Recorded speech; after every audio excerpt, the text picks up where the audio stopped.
What's up, Arizona? You're watching 12 Sports tonight on 12+. I'm Lena Washington. We'll catch up with the rest of the 12 Sports crew in just a moment. Every Thursday night, come hang with us. We're talking all things Arizona sports, telling you the important stories that matter to you, and introducing you to the people who inspire others in our community. This is 12 Sports Tonight, Arizona's original and longest-running sports show, streaming on 12+. Let's go. Super Bowl 60 here on 12 News, Levi Stadium. Boy, do they know how to throw a party for this one. We're going to take you on the field, behind the scenes, all that and more coming up right here on a special streaming edition of 12 Sports Tonight on 12+. From Santa Clara to the streets of Seattle, they were climbing the poles out there up north, right, celebrating another Super Bowl title for the Seahawks, having a good old time. Boy, did they just run to the streets after this one was over. Listen, Valley sports fans, we're going to be able to do this one day.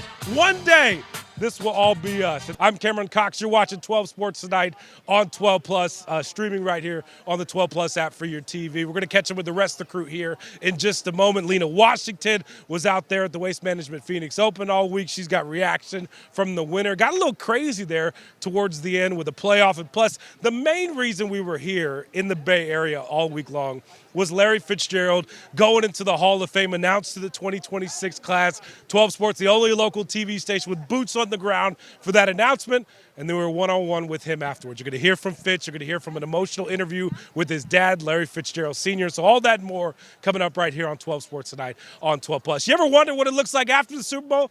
Let's show you. Check it out. There it is. Here is the field after the big game. You got media members doing live shots from all over the world, broadcasted everywhere. What's left? This is like the stadium crew. These are some of the workers that were a part of the game day atmospheres. The teams are long gone now. They're out probably at a party or something celebrating. The Seahawks celebrating a win. Patriots celebrating their season over. You got some first responders on the field. Everybody taking pictures.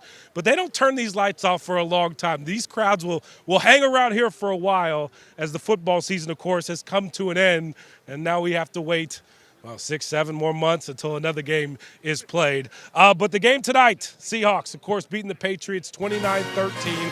And I'll be honest with you, folks, it was kind of a snooze fest. Thankfully, we had Bad Bunny to perform at halftime to kind of get everybody, moving and grooving in this stadium a little bit, because for the first three quarters, a kicker was the MVP of this game, right? Then Seattle's offense, man, they put it in gear like they've done all year. Truly one of the better teams we've watched all year long. Like I said, Sam Darnold, that redemption story is complete.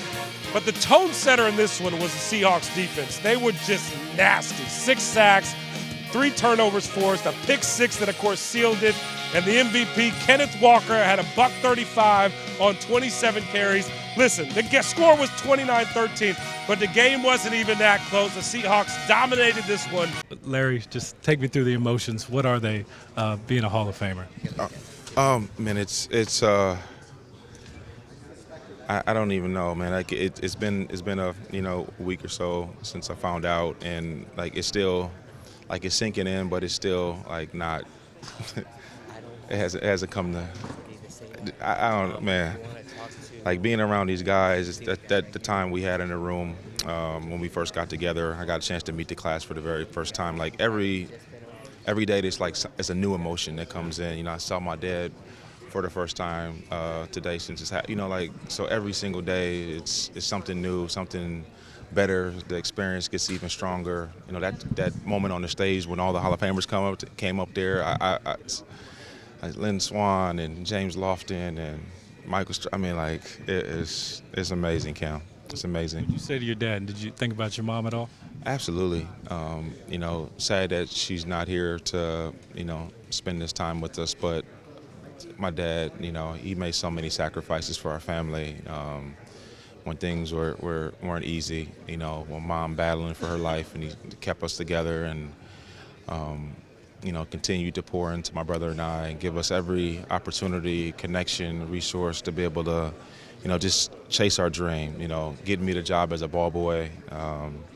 He's been the rock that holds his family together, and, as much as it's my accomplishment is his, and it's just it was a wonderful moment to be able to share with them. How neat was that for Kurt to introduce you like that? Career Cardinal, not a bad tagline from Kurt.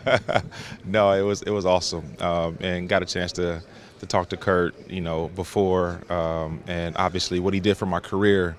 He came in and he saw a 21-year-old kid that didn't know his left from his right, and spent time with me. And I would even put Brenda in there. She was just as important to that equation. I mean, she was, like a aunt, and invite us over to the house, have cookouts, pool parties for the kids, and being able to spend that time and being able to see like what a true unbelievable role model looked like every single day, how they conducted themselves on the field, off the field, how they practiced, how they treated people in the building.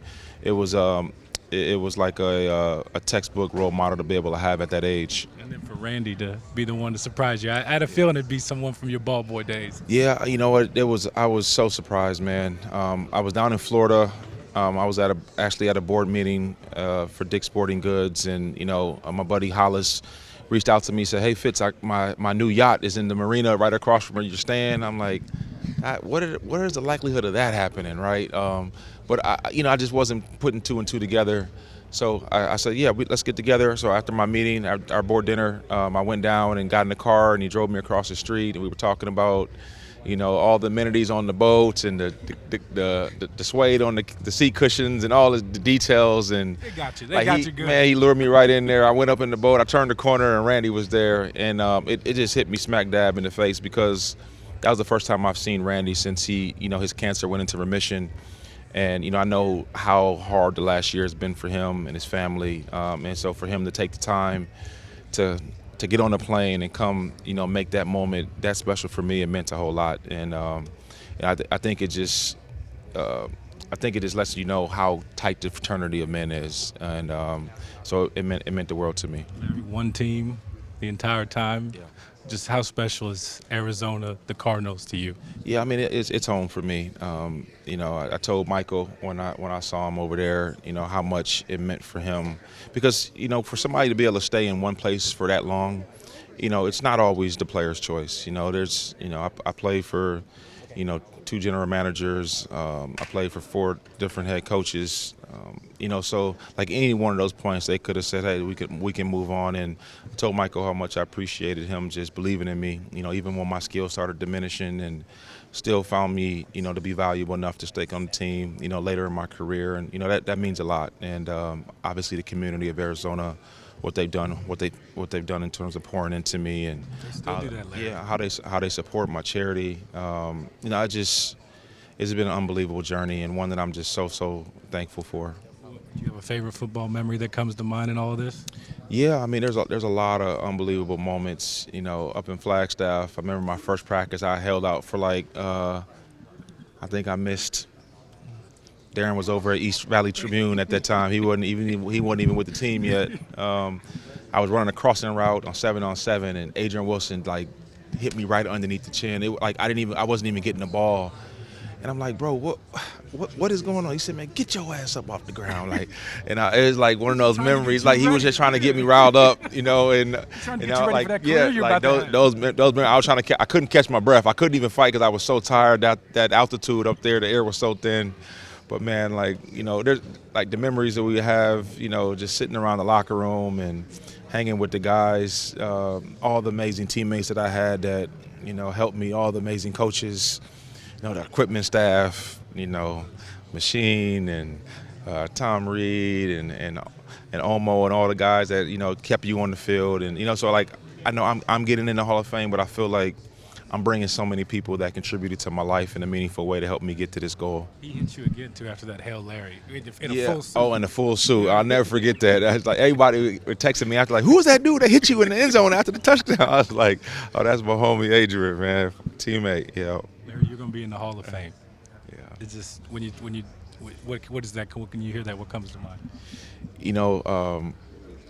The thing that kind of just really jumps out at me is just the men that are in there already, and how they shaped the league and what the league is today, and to be able to stand on those men's shoulders who paved the way for me. It's the biggest honor you could ever have, and to know that you're going to be in this fraternity for life, it's surreal. Fans are going to get to celebrate you now. We're going to have to talk about you now in public, Probably go in the Ring of Honor. Do you want a statue? No. You know, I tell people that the bar for a statue in Arizona is very high. You know, there's only one out there, and Pat Tillman paid the ultimate price. You know, one of the great American patriots, and you know, he set the bar very high. Mr. Fitz, your son is a Hall of Famer. What runs through your mind when you hear that? It's incredible. The dreams do come true. And I remember when he was just a small kid, dreaming, sleeping with a football, and telling me what he wanted to do. And I remember letting him know that I would do everything I could, his mom and I, to help him along the way. And he did the rest, he and God. And this is an incredible honor to see your son become a first ballot Hall of Famer. There's almost 300 Hall of Famers, but there's only a handful of first ballot ones. And so you know how special that is, and it means so much to me, I can't tell you. He mentioned how thankful he was for all the sacrifices that you went through. Same thing with his mom, too, as well. What do you remember about those years? Well, I remember Denny Green. Denny Green gave me an opportunity to host his radio show in Minneapolis, and that opened the door for, you know, Larry to be able to get on the football field, he and Marcus, as ball boys, and that was able to fulfill their dreams, even though they were in high school. I mean, they're working with Randy Moss and Chris Carter and, you know, all those great players and coaches, Brian Billick, Denny Green, Tony Dungy, I can't tell you. And these are all guys that were friends of mine. And they fooled me into believing that, you know, they were just doing their jobs, but they really wanted to help me, help my sons. And they did that. They helped develop him, and God took the rest. Mr. Fitz, when a lot of people talk about your son, they talk about the person first. Does that mean something to you? Absolutely. His mom is in heaven. You know, I lost her in 2003. She was my high school sweetheart. I asked her to marry me. I told her we're going to go to Minnesota and we're going to make it happen. And she said, let's do it. And we did it. And, you know, Larry and Marcus were born, and the rest is history. They went out and just played with a lot of passion and a lot of hard work and dedication. And they didn't really know what they were doing, but they were developing themselves into being great players. And for his mother and I, character was so important. And they exemplified that the whole way. And so I can't tell you what this is like tonight. This is incredible. Did he tell you beforehand, and what was that moment like when he called and told you he was a Hall of Famer? No, he didn't tell me. And he knew, you know, I'm in the media like you. And he, you know. He made Dad wait? Larry's sharp. You know, he don't trust me. He thought I'd go out and break a story and that type of thing. But that's never been my motive. Sure. I just believed in the system. I believe in the NFL. And I've watched this thing go along over the last 17 years and all the things he put in and all the, you know, quarterbacks and all the stories. But yet he went out there and played with a lot of heart and determination. And what an incredible story. Larry Fitzgerald Jr., Hall of Famer, number 11. Your son. That's correct. Congratulations, Mr. Fitz. Thank you. Bless you. Head to the All-Star break with 32 wins. Owner Matt Ishbia calling out those on social media like Ben Simmons, who picked the Suns to win under 32 games. By the way, Suns won 36 games all of last season. They're going to smash that mark after the break. Devin Booker heading to his 5th All-Star game. He's also heading to his 5th three-point shooting contest. Book and Jalen Green not playing tonight on a back-to-back.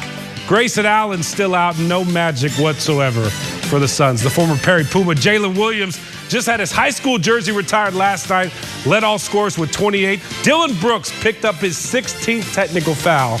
If that holds, he'll face a 1-game suspension after the All-Star break and another game suspension for every 2 techs moving forward. Suns lose 136-109. They're just the gold standard. They do it every night. that's what we're looking for. So possession by possession, doesn't matter who they play, who plays for them, that's what they do. Every guy that steps on the floor plays the same way, plays the right way. From Jump Street, we just didn't have it. Yeah, maybe tomorrow I'll take a moment. But, to be, consistent every single day, you got to keep working. So, I'll take a break, chill for a moment, but gotta keep it going. No more text, please. When Jalen Williams was walking the halls of Perry High School as a student, he could not have imagined that he would become an NBA champion and have his jersey retired at his old stomping grounds in the same calendar year. To come back now and obviously have the success I'm having in the NBA, it just, when you're that young playing, like, it doesn't even seem, I wouldn't say feasible, but you don't really know if that'll ever happen. It kind of just seems like a dream, and now to come back and it be a reality is surreal. It was standing room only, and fans showed up an hour early for the J-Dub shirts, eager to celebrate a beloved member of Puma Nation. To see him develop himself into the player he is today, it's wonderful. Williams' Oklahoma City Thunder teammates making a special appearance in Gilbert as the 2019 graduate becomes the first Perry athlete to have his jersey retired. For them to want to do that and support me is really cool. He might not have a state championship on his resume, but Williams is an NBA All-Star, champion, and he was the runner-up for Rookie of the Year in 2022. Jalen has tremendous belief in himself, and even when others did not believe in him, Jalen always believed in himself, and he plays with that confidence. He plays with that swagger. Now his legacy is cemented at his alma mater in Arizona, and he's a role model for young athletes in his hometown and beyond. As long as you're playing hard, enjoying what you're doing and focusing on what you're doing, you can be successful in whatever you're doing. Major injury news on day 2 of spring training. D-backs All-Star Corbin Carroll is out with a broken hand. He suffered it while swinging during live batting practice on Tuesday. Carroll had hand surgery this morning and is likely out 6 weeks, meaning he will not play for Team USA in the upcoming World Baseball Classic and could miss opening day. This was video of Carroll yesterday before the injury, working out early. Position players don't have to be in spring training until Sunday. Carroll's injury is just another in a long line of them dating back to last season for the D-backs. It got even worse when they lost reliever Andrew Saalfrank to Tommy John surgery before camp even started. Jake Garcia at spring training with an injury update.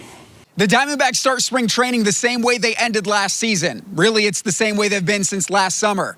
Their pitching staff is injured, and their best pitchers aren't all that close to coming back. Corbin Burns, Justin Martinez, and A.J. Puck all say their elbows are inching their way to full health. The spring in their step for spring training just didn't have the same juice. The glove pop's punctual, but not as pronounced. A prolonged rehab process still in front of the D-backs' top pitchers. This is the first year to start a season I haven't been healthy.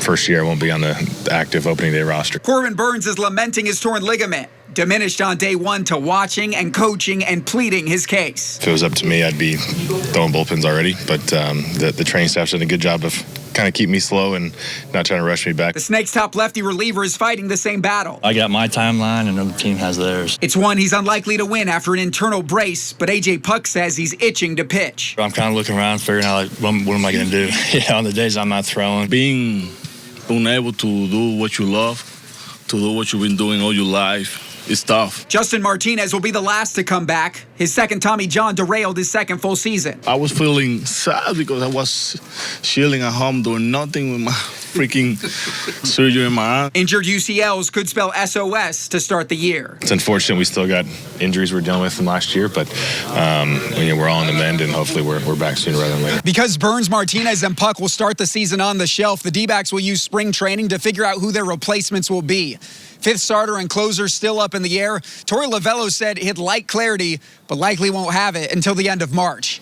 At Salt River Fields, Jake Garcia, 12 Sports. Opening day, about 6 weeks away. Will we see Corbin Carroll? I don't know. D-backs going to visit the two-time defending champs Dodgers. March 26th, first pitch set for 5:30 right here on 12 News. 12 Sports will be broadcasting all day long live from Dodger Stadium. Don't forget, 12 News will broadcast 11 D-backs games this season for free, for you, on NBC. in prime time. Here with Diamondbacks general manager Mike Hazen, and Mike, we'll just get started to the news of Corbin Carroll. When you found out, what was your reaction in that moment? I don't know. I think after the season last year with the amount of injuries we had, I maybe a little numb to it right now. But, look, I think it's probably timing-wise the best case scenario that happened early. He's already through the surgery. I saw him today. He seems like he's doing good. He was throwing the ball against the wall again with his other hand. I saw it. I would be hard-pressed to think that he's going to be on the slower side of the rehab, given how he pushes himself. So this seems to be a fairly straightforward thing. It's not uncommon. We have it all the time. Once that bone comes out, then it seems like it's pretty smooth sailing after that. And then once the rehab takes place. So he'll miss some at-bats in spring training. I think missing the WBC is disappointing on some level. But we'll get him back, build those reps back up, and have him as soon as we can. Torrey was talking about how he's already gone to other guys on the team to kind of step up and fill voids, and you guys are going to have to do some of that with other positions too as well. But what does it mean to you that the team is kind of willing to rally around a lot of these injured guys in the meantime? Yeah, that's what we need to do. We have a number of guys that are going to start the season on the IL from last year, and we are getting all those players back this year. We need to make sure that we keep this thing going in the right direction for when they do integrate back onto the team, get us up into the All-Star break, get us to the trade deadline, have us buy again, and put this thing together, and build and play our best baseball. Stay where we need to stay in the first half, and then play our best baseball as we move through the second half. It's awesome to see so many position players already here. It seems like the whole team is here, and they don't have to be here till Sunday. But when you see a guy like Nolan leading a lot of drills out there already, what does that mean? Yeah, that's why we went and acquired him. We know all about him. We always have. We watched him dominate us in Colorado for all those years. He brings an intensity and just an attitude that we have good, hardworking young players, and they are really talented. I think guys that we've had in our clubhouses over the last few years, the veteran guys, have really left an imprint on our younger guys, and I think he could be in the next line of that. All right, the news today, Paul Sewald coming back for another year. What do you hope to get out of him, and how much does he have left in the tank? Can he be 2023 Paul Sewald again? Yeah, look, that's just a rumor at this point. I can't really talk about that or confirm anything. We're still looking to find ways to add to our bullpen any way we can. Is still open market for starting pitching and other areas that help for this team? Yeah, I think both on the position player group and on the pitching, we're still out there in the market. You and Torrey have obviously going on year 10 together. Just how special has this run been for you guys, and knowing that there's still some unfinished business left? Yeah, that's what it is. We have a lot of unfinished business left. I think we've had our runs here. I think the consistency, the winning consistency, we need to uphold and maintain at a slightly better clip. He's done a really good job of ensuring that the consistency within our clubhouse and the culture that is within our clubhouse and the players that have blossomed underneath his tutelage in our clubhouse, we need to continue to turn that into baseball games. Thanks, Mike. Appreciate it. Here with D-backs manager Torrey Lovullo. Torrey, listen, 10 seasons. I heard the other day you were the third longest tenured manager in baseball. What does that give you, goosebumps? A little bit, yeah. I'm honored by that. I love baseball. Baseball is my life every single day, and I've gotten to do what I love most for 10 straight years with the people that I care about in a state that I love. So I'm blessed. I feel very fortunate for that. But when you look at the full body of work and you say 10 years, it doesn't feel that way. It feels like it was just yesterday. How are you doing these days? I know your ball club is dealing with a bunch of injuries, and it's been a tough start to spring training. What's the mood like these days? Yeah, I think we're all a little bit cranky knowing what's happened to Corbin, and that's just part of the game. But we have to get over that. And last year I think I spent some time feeling sorry for myself, and with all the injuries we took on, and we know what happened. We know what happened to our bullpen, but the guys stepped up, and the guys did their job. And once we cycled through that portion of the year where we felt like somebody was going to go down every day, and they didn't start going down every day, we started to win some baseball games. So we got to go out there and get as ready as we can, take care of day one, and win a baseball game. All the position players are already here 4 or 5 days before they're supposed to be. Yeah. It just seems like there's an urgency with this team to start camp. And I like that because we talked about the urgency. We can't ho-hum our way into a bad April. We know how this year goes, and every game's important. Last April was nothing to our liking.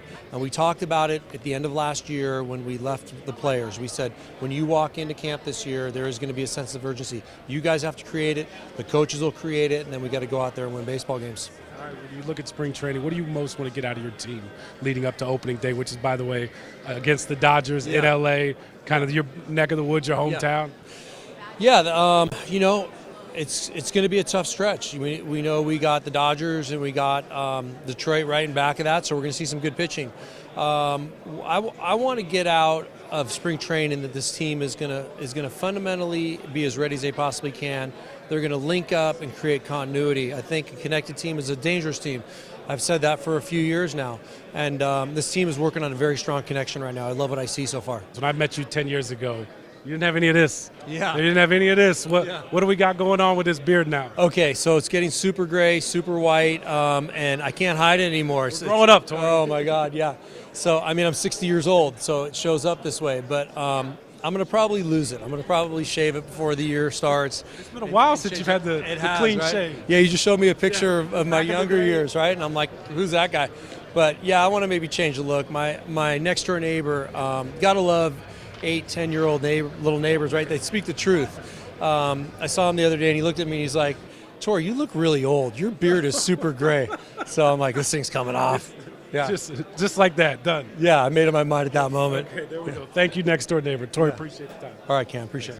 That will do it for us this week. Thank you so much for watching 12 Sports tonight on 12+. Catch us next Thursday, same time, same place. Don't forget, get the best sports coverage in town right here on Arizona Sports Station, morning, noon, and night on 12 News. And if you miss us, just head over to 12news.com, our 12 News YouTube page, or right here on the 12+ app on your TVs, and follow us on social media, of course. I'm Lena Washington. We'll see you back here Sunday night at 10:30 for 12 Sports Tonight.